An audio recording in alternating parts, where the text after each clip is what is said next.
Hello everybody, it's Gomez Adams here, or at least what you guys have been calling me in the comment section in the past couple of videos.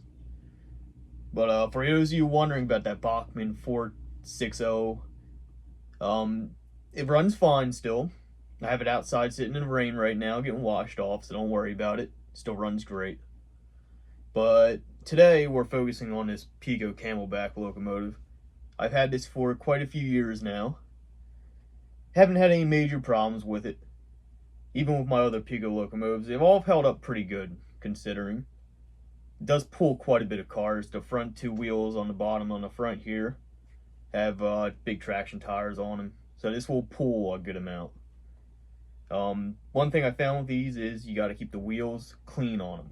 If not, they have, with the digital sound that's in the back of these, with the decoders and all, it doesn't like running on analog DC when the track is dirty, or if the wheels are dirty, it stops and it kicks off the sound.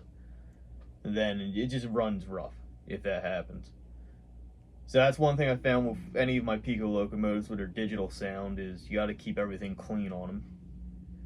Has LED lights in the front and the back on the tender, and it's the smoke systems in these, with how they're wired or however they're set up, is honestly the best I've seen in a manufactured, offered, straight from the factory locomotive without doing any work to it. I believe Piko was definitely the first in G scale to make these as a Camelback locomotive. Yes, they call these Camelback locomotives because the cab is in the center, so the driver would sit up here and you'd have better view over the entire train, essentially. And the firemen stood back here shoveling coal into the back. They did outlaw these early on because the side rods, one of the side rods could break, and then it'd go up through the cab and then grind up the driver or something like that. So that's why you don't see these. There's one up in Stroudsburg, I think, that they're doing something to, but that doesn't, I don't know what they're doing with it. But yeah, it pulls a lot of cars. Great sound in these. If you're looking to get started with a steam locomotive in G scale, I would look into one of the Piko locomotives if you're looking for sound at a reasonable price.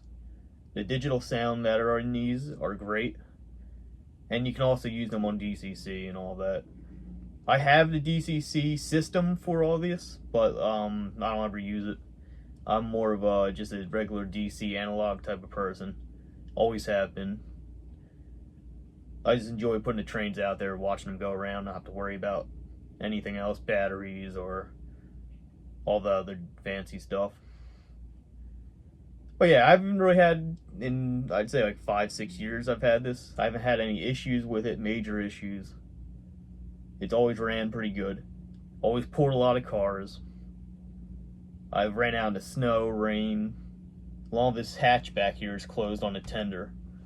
That has electronics in it. I've had it outside in the rain. Nothing bad has ever happened to it yet. And yeah, it pretty much covers it mostly. Good amount of details on it.